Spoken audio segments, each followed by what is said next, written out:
आमंत्रित करता, आ जाओ सबरे। तो काम, क्रोध, लोभ, मोह, द्वेष, अभिनिवेश, अहंता, ममता, चिंता सब एक साथ आके चित्त में बैठ जाते हैं। ईर्ष्या को ही नहीं आने दिया तो इसका मतलब स्थान ही नहीं बन पाया, और स्थान नहीं बन पाएगा तो बाकी के दोष आ ही नहीं पाएंगे। लेकिन दुर्भाग्य की बात है, आज हर दूसरे व्यक्ति के अंदर ईर्ष्या है। आप स्वयं से पूछिए, स्वयं से पूछिए, और अभी मत पूछिए, बाद में पूछना कथा के बाद। ईर्ष्या है किसी से? है तो सही, सबको है। और वही ईर्ष्या दोषों को जन्म देती है। भगवान से प्रार्थना करना, कभी ईर्ष्या चित्त में ना आवे। काम, क्रोध, लोभ, मोह यदि चित्त में आ भी गए तो इनकी चिकित्सा हो जाएगी, पर ईर्ष्या आ गई तो उसकी चिकित्सा नहीं हो सकती। वो तो फिर आपका नाश करवा के ही जाएगी।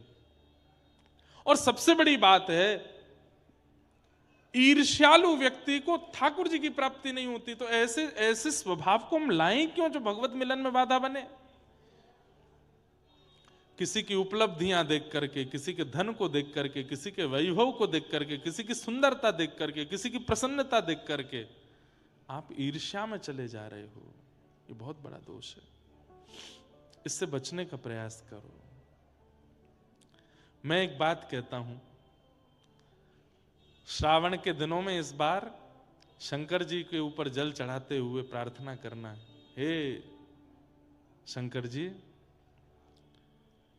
हरि जी मोहे संत हृदय कर दीजो, हरि जी मोहे संत हृदय कर दीजो। हे नाथ, मुझे आप सरल बना दो, मेरे अंदर दया का संचार कर दीजिए, मेरे अंदर करुणा ले आइए नाथ, मेरे अंदर से ईर्ष्या को दूर कर दीजिए। हम ठाकुर जी से ये सब तो कभी मांगते नहीं, दुनिया भर के संसार मांगते रहते हैं। ठाकुर जी से मांगना है तो ये मांगो, हे हनुमान जी महाराज, जैसे आप हो ना वैसे हमको बना दो। हे भोलेनाथ, जैसे भोले आप हो वैसे हमको बना दो।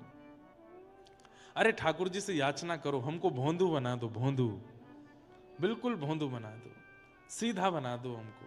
हम बहुत बहुत चतुर हो गए नाथ, हमारे अंदर बहुत विकार हो गए, हमको सीधा कर दीजिए। ये क्यों नहीं मांगते हम ठाकुर जी से? बंधुओं, ज्ञानियों को ठाकुर जी मिलते हैं, विरक्तों को ठाकुर जी मिलते हैं, भक्तों को ठाकुर जी मिलते हैं, पर एक बात यह भी लिख लो, भोंदू को ठाकुर जी मिलते हैं।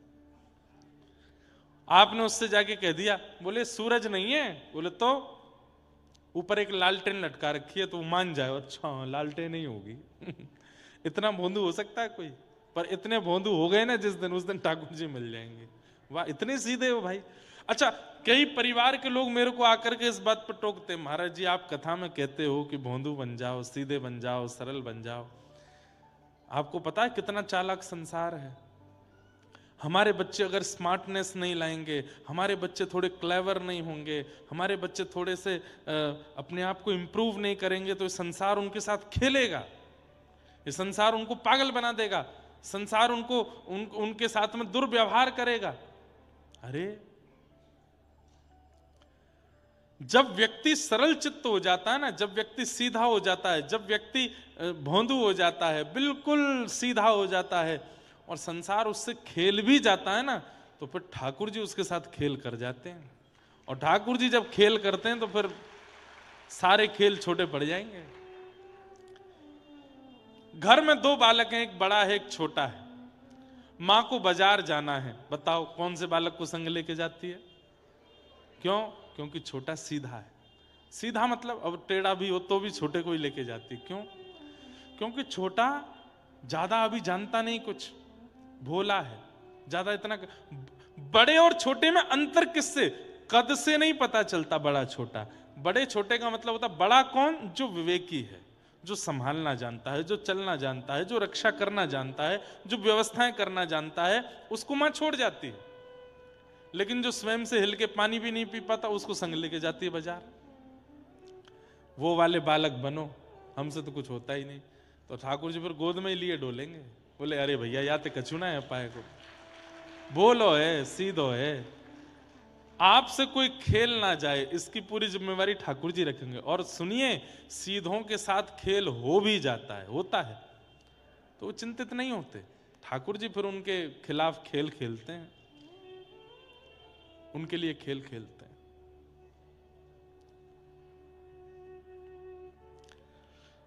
तो निर्मत सराणाम सताम, मात्सर्य दोष को चित्त में मत आने दीजिए। आप पूछेंगे महाराज जी मात्सर्य दोष ना आवे इसके लिए हम क्या करें? नित्य सत्संग करो, नित्य कथा सुनो और संग दोष से बचो। जो कुसंगी हैं, जाके संग कुमति उपजत है, पड़त भजन में भंग, तजोरे मन हरि विमुखन को संग। जाके संग कुमति उपजत है, मतलब आपने कभी विचार नहीं किया था गलत स्थान पर जाने का, पर किसी के संग आने से, उसको देख करके, उसके कहने से, उसके बताने से आपकी इच्छा हो गई अरे मैं भी करके देखूं एक बार, वही कुसंगी है। जाके संग कुमति उपजत है, पड़त भजन में भंग। और जिसके संग आने से कथा से रुचि उठ गई, धाम से रुचि उठ गई, नाम से रुचि उठ गई, सेवा से रुचि उठ गई।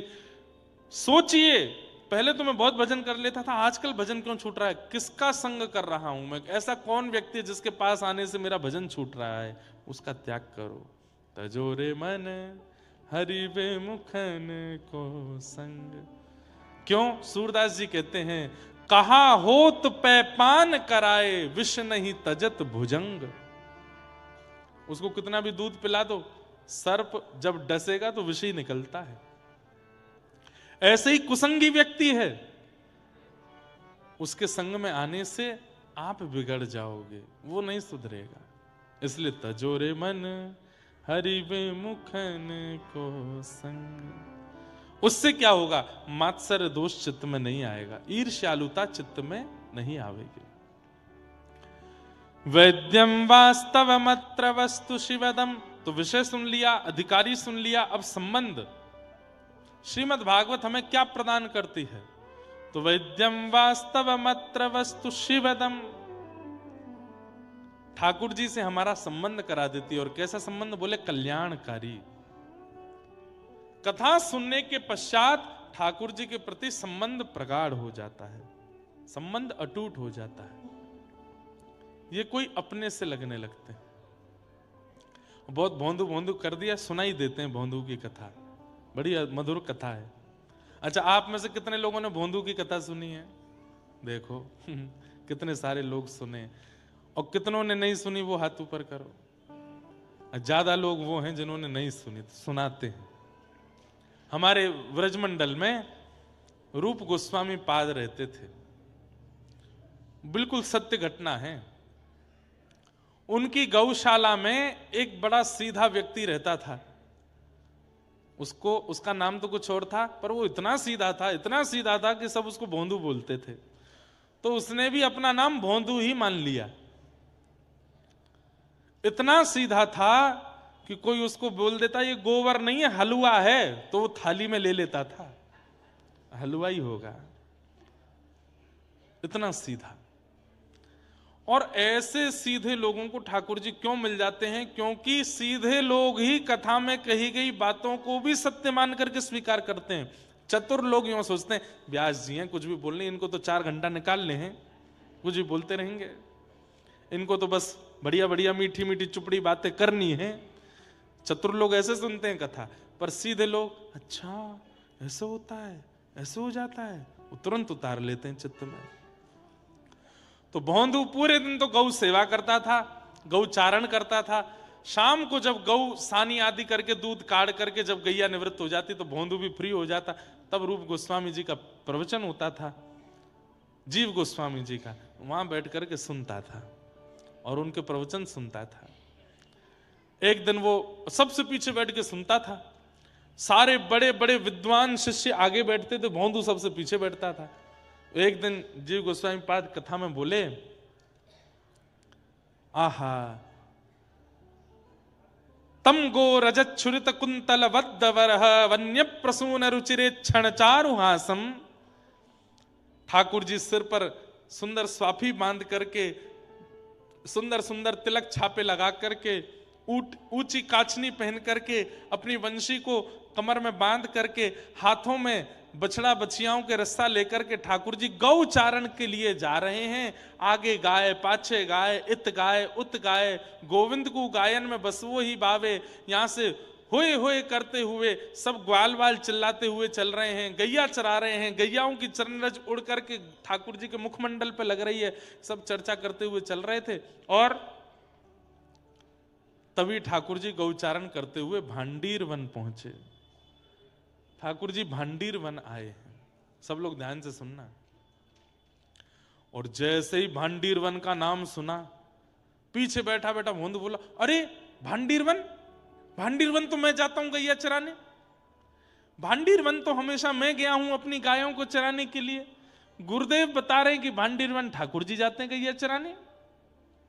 अरे भोंदू, तू कितनो बाबड़ो है? भांडीर वन गैया चरावे 10 सालन ते जा रहो है, आज तक तेने ठाकुर जी ना देखे वहां पे। अपने मन से बोला कल जाऊंगो। अरे मैं हूं तो बाबड़ो हूं, मैं गैयान को छोड़ करके पौड़ जाऊं, लेट जाऊं। अब कल सो मैं जाऊंगो और भांडीर वन में जाके लेटूंगो नहीं, ढूंढूंगो ठाकुर जी कहां है। उसने विश्वास मान लिया। अब मैं कितना भी कहता हूं नैमिषारण्य में वह पेड़ के पास ठाकुर जी बैठे, आप विश्वास नहीं मानोगे, पर भोंदू मान जाएगा। मैं कितना भी कहूं, कल मैंने कहा कि नैमिषारण्य का अरण्य ही श्री कृष्ण है, यहां वन ही ठाकुर जी हैं, पर आप नहीं मानोगे, पर भोंदू मान जाएगा। भोंदू ने सोचा गुरुदेव कह रहे हैं कि भांडीर वन में गैया चराने ठाकुर जी जाते हैं, मैं जाऊंगा। अगले दिन भांडीर वन गया, वो रोज ही जाता था भांडीर वन। भांडीर वन पहुंच करके आज गायों को चराने छोड़ दिया। रोज तो वो लेट जाता था वृक्ष के नीचे, सोता था, लेकिन आज सोया नहीं, आज ढूंढ रहा है, ठाकुर जी को ढूंढ रहा है। कहां है श्याम सुंदर, कहां है भगवान, कहां है ठाकुर जी। 1 दिन हो गए, 2 दिन हो गए, 3 दिन हो गए, 4-5 दिन जब निकल गए, ठाकुर जी जब नहीं मिले, 5वें दिन रोने लगा। मैं 10 सालों से आया भांडीर वन, ठाकुर जी नहीं आए। ऐसा तो नहीं है ठाकुर जी ने वन बदल दियो हो, कहीं और चराने लग गए हों गैया। इतने भावुक हृदय से रुदन करने लगा। ठाकुर जी के मन को अब सहन नहीं हुआ, बोले कि ये रोज ढूंढ रहा है मुझे।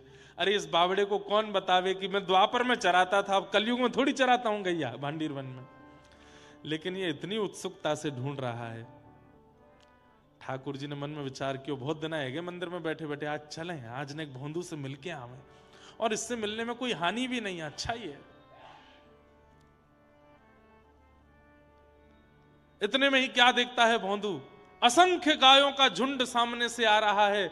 और तभी देखता है कि 2 विशाल गाय इधर उधर हुई, और बीच में पीली पीतांबरी पहने हुए, सिर पर ढांटा बांधे हुए, कमर पर लठिया टांगे हुए, बढ़िया छाग लटक रही है, और मदमस्त चाल के साथ मधुर नेत्र हैं ठाकुर जी के, कटाक्ष नेत्रों से इधर उधर देखते हुए, आहा वरहा पीडम नटवर वपुः कर्णयो कर्णकारम विभ्रतवासः कनक कपिसं वैजयंतीं चमालाम रंध्रान वेणु अधर सुदया पूरयन गोप वृंदई वृंदारण्यम स्वपद रमणम प्राविशद गीत कीर्ति। ठाकुर जी वेणु चराते, वेणु बजाते हुए जैसे प्रकट हुए, भोंदू तो देखता ही रह गया, पलक झपकना भूल गया। ठाकुर जी आके बिल्कुल सामने ठाड़े है गए। अरे कहा देख रो है? भोंदू बोलना भूल गया, शब्द ही नहीं पता क्या बोलना है। अरे तोते बात कर रहा हूं मैं, कहा देख रो है? भोंदू बोला, आप कितने सुंदर हो, आप कौन हो? बोले मैं तो नंद जी को लाला हूं, मैं यशोदा जी को लाला हूं। आप वही नंद जी के लाला हो जिनकी कथा गुरुदेव सुनाते हैं? बोले हाँ, मैं वही नंद जी को लाला हूं। अब तो भोंदू चरणों में गिर गया। चरण देख देख भैया जी बिलैया दंडोट मत करे, मुझको क्या कर रहा है? अरे आप भगवान हो, हमारे गुरुदेव कहते हैं भगवान मिले तो प्रणाम करना चाहिए, प्रणाम कर रहा हूं। देख मैं भगवान कोई गैया चरायो करे हैं? भगवान कोई गोबरन में डोलो करे? भगवान कोई रज में लोटो करे, भगवान ना हूं मैं तो ग्वारी आऊं तेरे जैसो, गई अचरा भी आऊं। अच्छा अपनो नाम बता। मेरो नाम भूल गो मैं, कहा नाम है मेरो, मुझे याद ही ना आ रहा मेरो नाम का। अरे कहा बोल रहे सब रे? हाँ मेरो नाम है भोंदू। अब तो जैसे ही सुनी ठाकुर जी ने भोंदू, बोले भोंदू तेरा नाम है? बोला हाँ भोंदू मेरो नाम है। ठाकुर जी तो पेट पकड़ के जोर जोर से हंसे, वहीं बैठ गए, वहीं लेट गए। अरे भैया दोबारा बताइए तेरा नाम क्या है? बोलो मेरो नाम भोंदू है। अब तो ठाकुर जी हंसते हंसते इतने उन्मुक्त हो गए, वाकू पकड़ करके हृदय से लगाया। बोले दोबारा बता तेरा नाम क्या? बोलो मेरा नाम भोंदू है। बोले अच्छा तू भैया बड़ो बोरो है, बड़ो सीध है, मुत मित्रता कर ले। मैं आपकी मित्रता के लायक नहीं, मुझे वेद नहीं आते, मुझे शास्त्र नहीं आते, मुझे वेदांत नहीं आता, वो तो मेरे गुरुजी और उनके शिष्यों को आता है। वहां पे हजारों हैं, हमारी गौशाला में हजारों वेदज्ञ ब्राह्मण हैं, वो आपके मित्र बन। मैं तो गैयाओं के पीछे डोलता हूं, दूध निकालता, गोबर उठाता हूं। ना तू ही मेरो मित्र है, और तू मेरो मित्र है आज तो। चल अब हमारी दोनों उनकी मित्रता। बंधु बोलो जी अरे मित्र बन को, ऐसी कोरो मित्र बनेगो कछु खवावे को नहीं? अरे मित्र बने तो खवाए हो जाए। ला चल अपनी छाक खोल। छाक मतलब वन में जाकर के जो भोजन बांध के ले गए कपड़ा में, उसको छाक बोलते हैं। अब बेचारा वो भोंदू पतला दुबला सा 2 टिक्कर लेके जाता था, मिर्च लेके जाता, गुड़ लेके जाता, एक छोटे से पात्र में छाछ ले जाता था, यही उसका छाक था। ठाकुर जी बोले निकार, तो वो छाक खोल करके जोर लगा करके गुड़ तोड़ने लगा। ठाकुर जी बोले कहा कर रहे हो? बोले 2 हिस्सा कर दूं, आधो आपको आधो मेरो। मैं और आप होते तो हम क्या करते? आधा करते ना, पूरा ही धरते ठाकुर जी के आगे। 2 रोटी हैं तो 2 का भी विभाजन कर रहा है, एक ठाकुर जी को एक स्वयं को। ठाकुर जी इतने आनंदित हो गए, बोले भैया ये बढ़िया है, चतुर भक्त तो पूरा पूरा दे दें। लो ठाकुर जी सब आपका, आप अरे हम तो भूखे रह लेंगे, बड़ी नाटक करें मेरे आगे, लेकिन ये देखो बढ़िया है, आधे आधे कर रहे हो।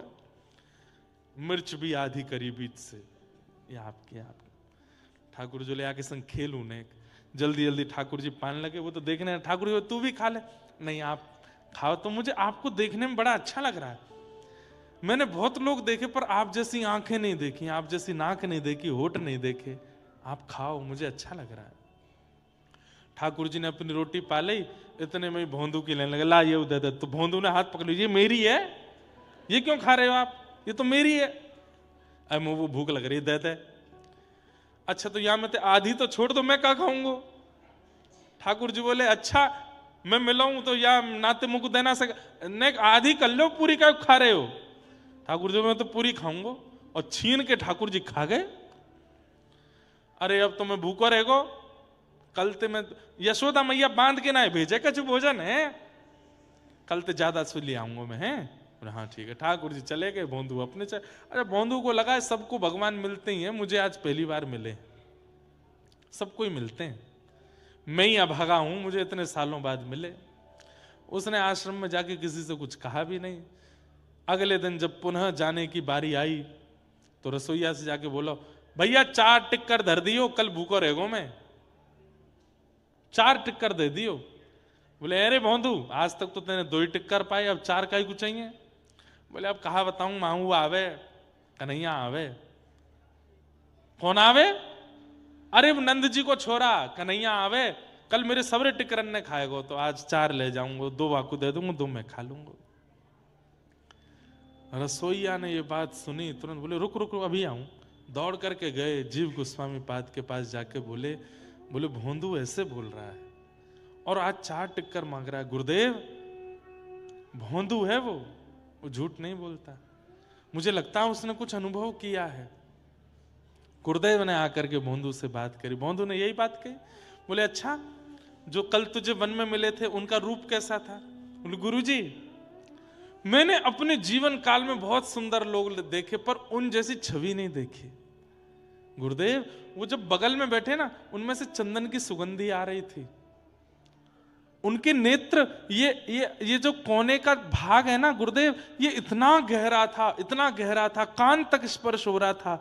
उनके नेत्र अलग ही थे, मैं तो खो गया था। अरे मैं कहा बताऊं, कितनी देर तक पूछते रहे तेरा नाम क्या है? मैं भूल गया था कि मेरा नाम भोंदू है। उनको देख के मैं अपनी सुध भूल गया था। गुरुदेव आपने तो देखे ही होंगे गुरुजी, मैं ही अभागा हूं, मुझे कल दिखे। जीव गोस्वामी बोले वेद वेदांतों का पाठ करते करते जीवन निकल गया, घर छोड़ा, परिवार छोड़ा, आज तक ठाकुर जी नहीं दिखे। गोबर थापने वाला इसको ठाकुर जी दिख गए, लेकिन बोले नहीं। बोले अच्छा मिले ठाकुर जी? हाँ एक काम करोगे? बोले जी गुरुदेव आ गया। उनको लेके आश्रम आना आज। तो भोंदू को ये लगा कि इतने योग्य लोग हैं पूरे आश्रम में, इनको ये कामना देकर के मुझे क्यों दिया? मैं तो इस लायक भी नहीं हूं, मैं तो इस योग्य भी नहीं हूं। तो भोंदू नाचने लगा इस बात से कि गुरुदेव ने मुझे कार्य दिया है। आज वन में गया, ठाकुर जी आए, भोंदू ने 2 टिक्कर ठाकुर जी को दिए, 2 टिक्कर अपने लिए। अच्छा आज तो ज्यादा लेके आए हो? बोले हाँ कल मैं भूखा रहेगो आपके मारे, हम आज ज्यादा लाया हूं। ठाकुर जी जैसे पाने लगे, भोंदू ने चरण पकड़े, बोले आप मेरे सखा हो ना? बोले हाँ। मेरी एक बात मानोगे? बोले बता। बोले आज गुरुदेव ने आपको आश्रम पे बुलाया, आश्रम चलोगे? ठाकुर जी बोले देख तू जो कहेगो सो करूंगो, पर तेरे मेरे बीच जो होगो सो मुझको स्वीकार है, तीसरो कोई आवेगो मुझको स्वीकार नहीं। मैं कोई से नहीं मिलूंगा और तेरे गुरुजी के पास ना जाऊंगा, आश्रम भी नहीं जाऊंगा, ये सब कछु नहीं करूंगा। तू चाहे मना कर दे, मैं नहीं आऊंगा। तू रोज मिल मुझसे, तेरे संग खेलूंगा, लेकिन गुरुदेव के पास नहीं जाऊंगा। भोंदू बोलो देखो ना, पहली बार गुरुदेव ने मुझे कोई जिम्मेवारी दी है और मैं नहीं पूरी करूंगा तो मैं क्या काम होते मना करके आऊंगा उनसे। ऐसे मत करो ना, चल दो। ठाकुर जी बोले मैं नहीं जाऊंगा। थोड़ी देर, प्रेम का स्वभाव है कि थोड़ी देर मनाया जाता है, फिर भी प्रेमी नहीं माने तो फिर क्रोध किया जाता है। भोंदू बोलो नहीं चलोगे? बोले नहीं चलूंगा। नहीं जाओगे? बोले नहीं जाऊंगा। बोले देख लो? बोले हाँ देख लियो। नहीं जाओगे पक्का? बोले नहीं जाऊंगा, पक्का पक्का पक्का बिल्कुल नहीं जाऊंगा। ठाकुर जी रोटी पारे से तो हाथ में से रोटी छीन ली, बोले ये भी मत खाओ, ये भी गुरु जी के आश्रम की है, और ये लाओ गुड़ भी दो, ये सब दो यहाँ पे। ठाकुर जी कह रहे तो ये तो पान दे। बोले ना ये भी नहीं पाओगे। और सुनो? बोले हाँ कल ते दिख मत जाइयो यहाँ पे मुझे। ये भांडीर वन है, मेरे गुरुदेव की गैया यहां चढ़ती हैं, कहीं तुम्हारी गैया मिल गई मोकू कल यहां तो तुम तो जाओगे नहीं, तुम पे तो अधिकार नहीं है मेरो, पर तुम्हारी गैया ने अपने गुरुदेव की गौशाला ले जाऊंगा मैं, कल तो मत दिखियो। ठाकुर जी बोले अच्छा ऐसे करेगा? बोले हाँ ऐसी ही बात है। और सुनो? बोले कहा मैं जा रहा हूं। कहां जा रहा हो? बोले चर गई मेरी गैया, मैं जा रहा हूं वापस, तुम्हारे पास बैठनो भी ना है मुझे। और सुनो? बोले हाँ आम पाम 100 साल की कट्टी, कल सखा बने थे दोनों, आज मैंने सखत तोड़ दिया। इतना भोला है भोंदू। ठाकुर जी हंस भी रहे और नेत्रों में आंसू भी आ रहे। ए भोंदू ए इधर इधर, दूर रहो, मत छियो मत मुंह को। देख कैसी मुंह में तो चंदन की सुगंधी आ रही है, मुंह तो दुर्गंध लग रही है, राम राम राम, मुंह तो दूर रहो, मुझसे मत मिलो। जैसे ही भोंदू जाने लगा, ठाकुर जी ने 3 बार आवाज लगाई, भोंदू सुन तो सही, लेकिन भोंदू नहीं बोलो। देख मैं 3 तक गिनती गिन रहा हूं, अगर तेने पीछे मुड़ के नहीं देखो तो मैं मान जाऊंगा कि तेने मुझसे मित्रता तोड़ दी। ठाकुर जी बोले 1, भोंदू नहीं देखा। ठाकुर जी बोले 2, भोंदू ने नहीं देखा। अब 3 ठाकुर जी नहीं बोल पा रहे कि कहीं मैंने बोल दिया और उसने नहीं देखा तो मित्रता टूट जाएगी, मैं तोड़ना नहीं चाहता। 3 ठाकुर जी नहीं बोल रहे हैं। भोंदू खड़े होकर के बिना पीछे देखे बोला 3 तो बोलो। ठाकुर जी नहीं बोले, दौड़ करके गए, जाकर के भोंदू की कमर से लिपट गए और बोले सुन चल, ले चल अपने गुरुदेव के पास, नहीं तोड़ूंगा तो सौमित्रता, चलूंगा तेरे संग। और जैसे एक छोटे बालक को पिता अपनी कमर पे ऐसे लटका लेता है कंधे पर, ऐसे भोंदू ठाकुर जी के दोनों चरण और यहाँ पे हाथ लटका करके गुरुदेव के आश्रम लाया। गुरुदेव तो देखते ही मूर्छित हो गए। होश में जब आए तब त्रिभंग लली श्याम सुंदर को देख करके बोले हे नाथ, जीवन निकल गया पर कभी आपके दर्शन नहीं हुए, आज प्रथम बार आपके दर्शन। ठाकुर जी बोले मैं आपको दर्शन देने नहीं आया हूं, तो आपसे आज्ञा लेने आया हूं। बोले क्या? आपके इस शिष्य को मैं सदा के लिए अपने साथ ले जा रहा हूं। और भौंदू को हाथ पकड़ करके ठाकुर जी अंतर ध्यान हो गए, अपनी लीला में लेकर के उसको चले गए। सोचिए क्या किया जीवन में उसने? कुछ भी नहीं। सरल सहज चित्त, भले ही साधना ना की हो, भले ही भजन ना किया हो, भले ही तप ना किया हो, पर चित्त सरल है तो ठाकुर जी स्वीकार करते हैं। ऐसे भौंदू की मधुर कथा। मेरा गोपाल गिरधारी जमाने से निराला है, मेरा गोपाल गिरधारी जमाने से निराला। अभी आज बंधुओं हमारे इस स्थान को भी 25 वर्ष हो रहे हैं। महंत जी के भी आज विवाह के वर्षगांठ के 25 वर्ष हैं। उस उपलक्ष्य में आज कितनी कन्याएं हैं महाराज जी? 47। 47 कन्या, वो कन्याएं किन्हीं के पिता नहीं हैं, किन्हीं की मां नहीं है, किन्हीं के परिवार में इतना योग्यता नहीं कि वो उन कन्याओं का विवाह कर सकें।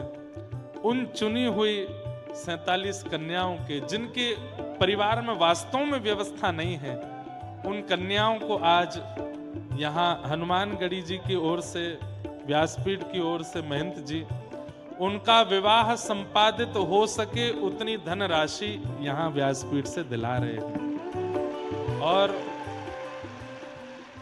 अन्य अन्य व्यवस्थाओं के लिए आप लोगों ने सहयोग किया होगा, पर इस व्यवस्था में जितनी भी धनराशि उन माताएं, उन बहनों को दी जा रही हैं, वो सब हमारे महंत जी अपने जेब से ही खर्च कर रहे हैं। ठाकुर जी कृपा करें, ऐसे ही इन पर भाव बना रहे। अब आप सब लोग थोड़ी देर विराज करके उस मधुर भाव का दर्शन करें। और हम तो भैया ये चाहेंगे, अभी मैं बागेश्वर धाम भी गया था, वहां पर 300 कन्याओं का विवाह ऐसे ही